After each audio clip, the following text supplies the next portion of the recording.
Me da mucho gusto que nos volvamos a reunir para platicar algunas cosas de Oaxaca. Hoy estamos en este pueblo tan bonito y tan cercano de la ciudad, porque en verdad solamente nos separan de la ciudad de Oaxaca unos cuantos kilómetros. Y vamos a platicar de algunas cosas porque me gustaría mucho que iniciáramos aquí este recorrido en esta mañana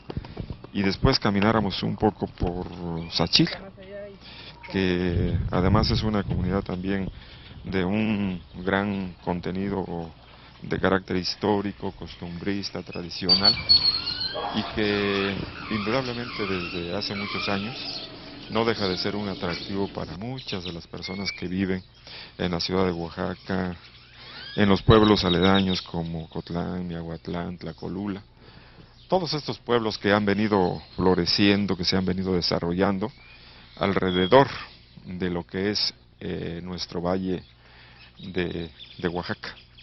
Fíjate que San Antonio Arrazola, como San Pedro, San Andrés Ixtlahuaca, como el mismo Sachila, Cuilapan de Guerrero, Jojocotlán, son pueblos que se vinieron formando, que se vinieron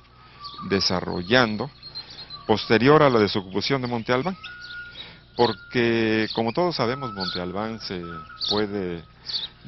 clasificar su vida, se puede dividir en diferentes periodos de carácter histórico, y en la última parte de Monte Albán es cuando es desalojado. Hasta hoy no se sabe con precisión cuáles fueron las razones del desalojo de Monte Albán. Existen muchas teorías, bueno, pero una puede ser el incremento sustancial de la población, puesto que llegó a 25 o 30 mil habitantes, y esto ya significaba una gran cantidad de problemas en relación con los servicios públicos y fundamentalmente el agua, la manera de dar habitación a los habitantes. Y bueno, esta es una de las razones que algunos de los historiadores dan en términos de por qué se desaloja Monte Albán. Y a partir de entonces, muchas de las personas que habitaban las laderas de Monte Albán se fueron hacia algunas partes del valle y fueron consolidando ya algunos núcleos de población que había, y surgen estas comunidades alrededor de este conjunto arquitectónico que para nosotros es de gran significancia y que indudablemente también ahora atrae a muchas personas que vienen de muy diferentes partes del mundo. Pero bueno, San Antonio Arrazola queda solamente a unos cuantos kilómetros de la ciudad, forma parte del municipio de Jococotlán, que por supuesto es una comunidad que también ha venido creciendo en forma por demás importante, se ha extendido y ha venido también mejorando en cada uno de estos sitios la imagen urbana. Las autoridades municipales, los gobiernos de los estados han tenido especial cuidado en por lo menos los centros de cada una de esas comunidades ir dándole otra imagen. Hace algunos años, cuando estuvo como gobernador del estado don Eladio Ramírez López, se arregló esta plaza, se hizo el piso, se construyó el kiosco, se remodeló el palacio municipal y también se creó lo que nosotros ahora conocemos como la Casa de las Artesanías, porque en este sitio hay muchas personas que se dedican a la elaboración de los llamados alebrijes, que son piezas de madera, efectivamente, pero que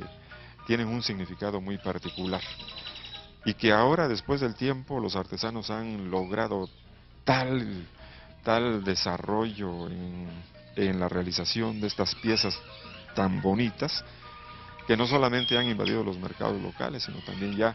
ahora los podemos encontrar en muchos de los mercados internacionales,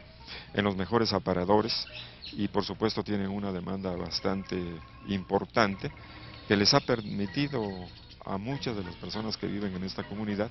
obtener algunos ingresos para su subsistencia, el apoyo a sus familias, a sus hijos. Y bueno, cada vez encontramos cosas más bonitas, más interesantes, más llenas de ese sabor propiamente de nuestros artesanos, que le han venido dando pues un gran impulso, no solamente a esta comunidad, sino también a otras comunidades de nuestro estado. Y bueno, yo te invitaría ahora a que fuéramos a la casa de alguno de esos artesanos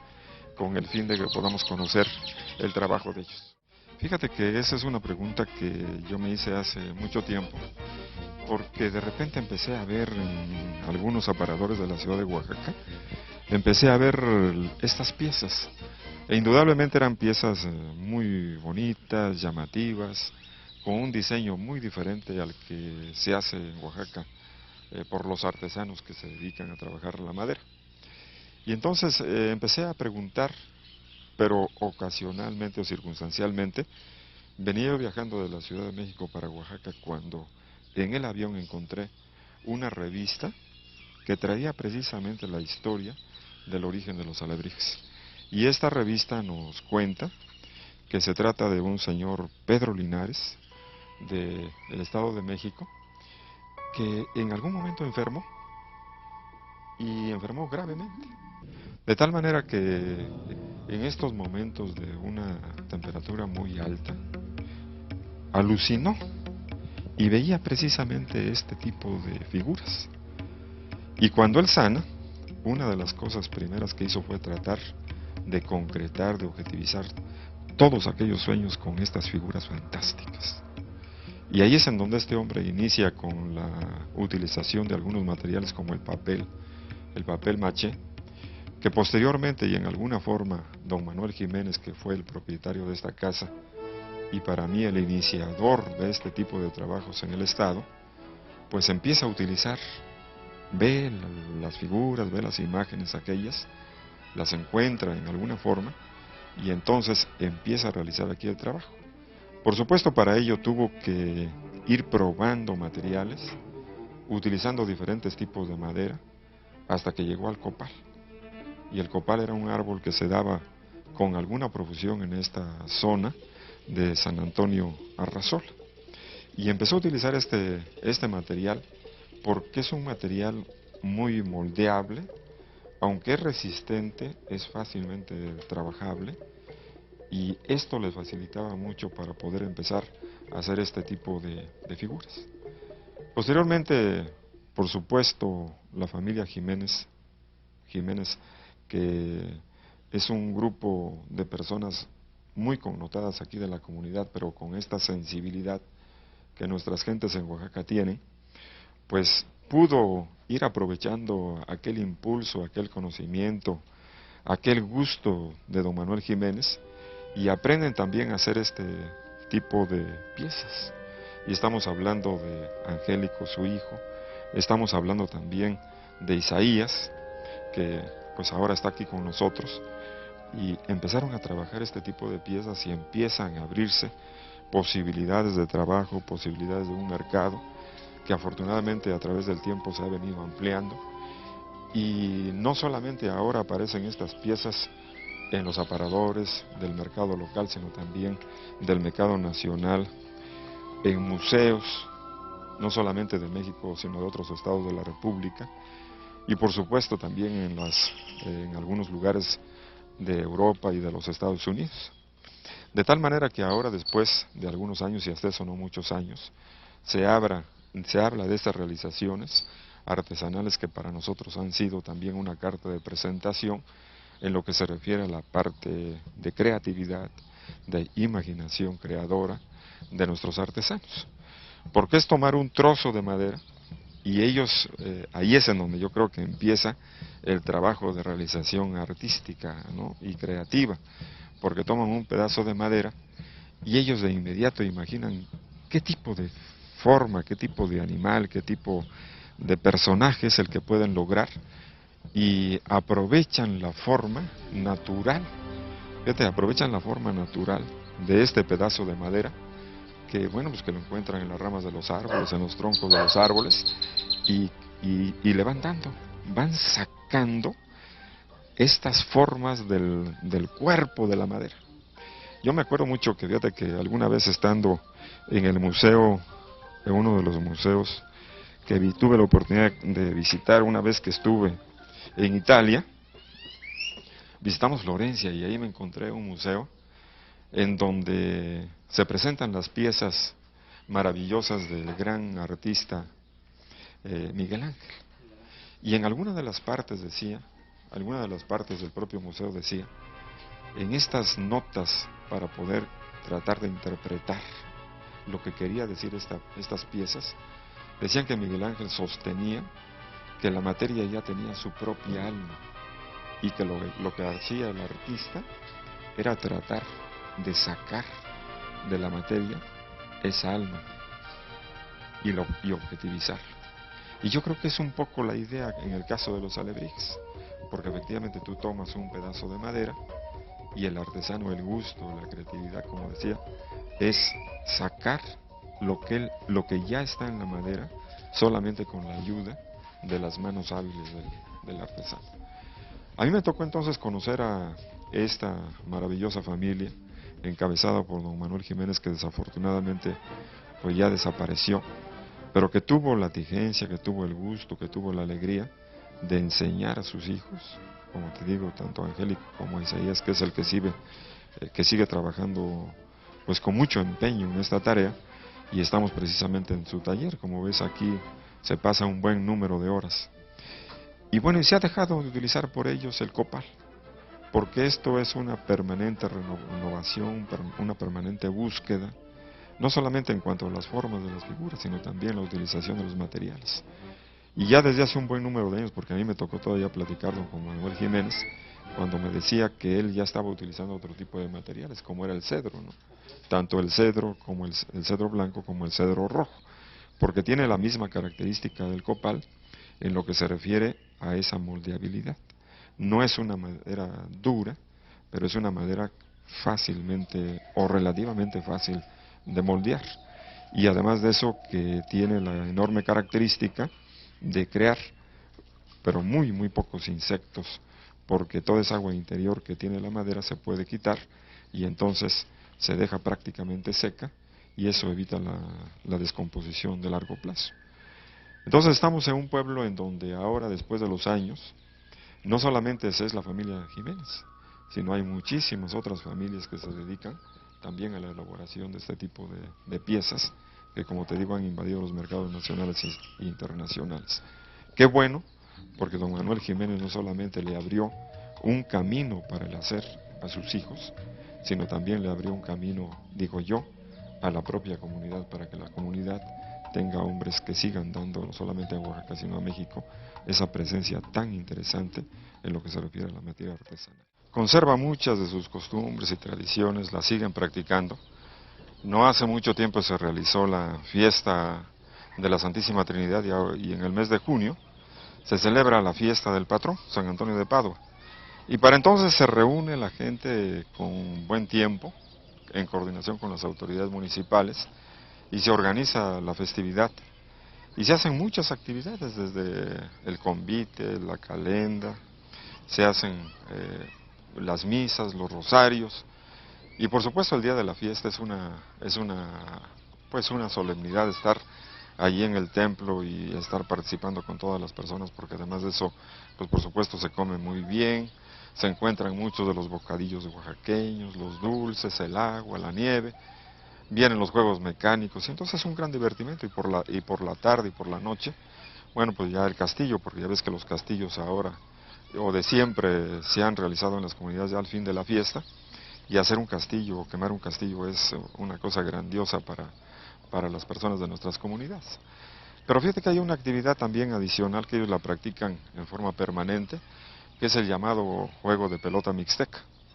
porque está referido a sus antecedentes prehispánicos. En la última parte de lo que fue Monte Albán, la habitaron el pueblo azteca, el pueblo mixteca, y estos pueblos mixtecas lograron un asentamiento en diferentes lugares de estas comunidades, y todavía existen algunas reminiscencias de lo que en ese entonces se practicaba. Y en este sitio donde estamos actualmente es el juego precisamente, o el pasajuego, en donde se practica la pelota mixteca, que es uno de los antiguos juegos. En Oaxaca ya existe una asociación de jóvenes y de adultos que han querido preservar este interesante deporte prehispánico, y que afortunadamente se ha venido conservando, se ha venido fomentando,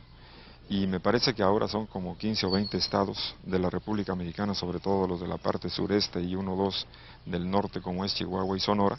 practican todavía este tipo de deporte que viene desde la época prehispánica y que bueno, tiene sus reminiscencias también en lo que nosotros conocemos en los grandes juegos de pelota, como el existente en Dainzú, como el que está en Monte Albán, o como el que está en Mitla, o en algunos otros lugares en donde existen pues vestigios arqueológicos de aquella época. Y cuando caminamos también por estos lugares, es un paisaje hermosísimo, que lo que tenemos que hacer es salir de la casa, ir a visitarlos, y también estar cerca de las comunidades y estar en sus cosas, ¿no? Y las cosas son las fiestas tradicionales que se hacen con mucha frecuencia en muy diferentes lugares, y por supuesto también en la práctica del deporte como es este de la pelota mixta. A unos cuantos kilómetros de la capital del mismo. Sí. Y bueno, nos encontramos ahorita frente a la hacienda de San Antonio Arrazola. Si nos quiere platicar, por favor, ¿cuál fue la importancia de esta hacienda en el lugar? Fíjate que esta, como muchas de las haciendas que florecieron alrededor de la ciudad de Oaxaca, y podemos mencionar la hacienda del Rosario allá por San Antonio de la Cal, la de la Sangre de Cristo, la de Candiani, la de los Cinco Señores, y por supuesto esta de San Antonio Arrazola, que indudablemente en su tiempo fueron fuentes de trabajo para todas aquellas personas que habitaban en estos sitios porque se dedicaban al cultivo de muy diferentes especies, por ejemplo, la caña de azúcar, el maíz, el frijol, el tomate, el chile, en fin, una gran producción que afortunadamente después, cuando ya se hace la apertura del ferrocarril que llegaba hasta la zona de Jutla, regresaba a Oaxaca y de Oaxaca iba para Tehuacán, Puebla y México, pues los favoreció mucho porque toda esta producción extensiva que tenían podía llevarse para otros lugares, no solamente para el consumo de las personas que habitaban la ciudad de Oaxaca o algunos otros pueblos de la ciudad, del estado de Oaxaca, sino también algunos otros estados de la República, como fue el estado de Puebla, México, Veracruz y algunos más, ¿no? De tal manera que para nosotros fue pues una oportunidad de que se aprovechara todo ese recurso natural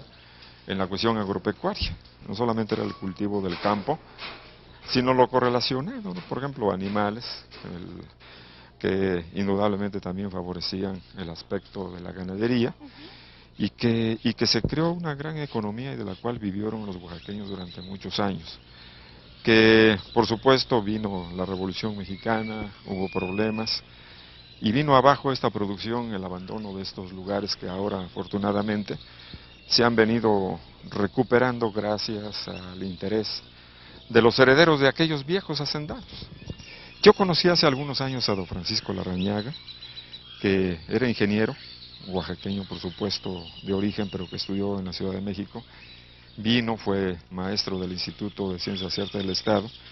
y todo esto que recogió en otros lugares, de experiencias, de conocimientos, y sobre todo él, que tenía un gran empeño por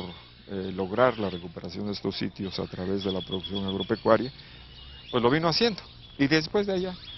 pues algunos de sus descendientes que se han ocupado ya también de estos sitios, y como ves, algunas partes de esta hacienda han venido siendo recuperadas. Esto que estamos viendo acá, bueno, que son algunas de las habitaciones iniciales, pues ya son habitaciones restauradas con nuevos materiales, pero no han dejado de tener el mismo sentido, el mismo sabor, dejar aquellas cosas que nos tienen tantos recuerdos, ¿no? Por ejemplo, todo aquel lado eran los establos en donde estaban las vacas, o las porquerizas, porque además había una producción muy grande de animales. Y por supuesto también aquí se hacía el beneficio de la caña, y también de aquí salía el azúcar para muy diferentes lugares, ¿no? Entonces, para nosotros los oaxaqueños, y por supuesto para muchos otros mexicanos en otras partes de la República, tuvieron una enorme significancia estas unidades de producción, que afortunadamente, como te decía ahora, los actuales dueños, y en algunos casos con el apoyo de las autoridades, sobre todo de turismo, han venido recuperándolas en este sabor tan particular que tienen, porque están ubicadas en lugares hermosísimos, con un paisaje extraordinario, muchos árboles, mucho verde, porque ellos pues se fijaban en todos los detalles, escogían los lugares en donde se podía realmente cultivar el campo, eran lugares buenos, había agua, aquí hay varios escurrimientos que vienen de la parte de la zona de Monte Albán, y que por supuesto favorecen, ayudan, apoyan todos estos esfuerzos. Así es que cuando vamos a un lugar como es Sant Antonio de Arrazola, como ves, puedes visitar la propia población, su kiosco, su plaza, su palacio municipal, puedes ir al juego de pelota, puedes visitar la casa de los artesanos que hacen los alebrifes, puedes venir a estos espacios para recrear pues tu imaginación, recrearte con todos estos colores hermosísimos que nos da la propia naturaleza, y además de eso también los materiales y la forma de utilizarlos de las gentes que ven esto todavía con mucho amor, porque fue parte de su vida en algún momento y que la disfrutaron, y que ahora que tienen la oportunidad de recuperarla, de hacerla y recuperar aquella belleza de estos sitios, es importante que ahora los oaxaqueños también nos estimulemos por lo menos con nuestra visita.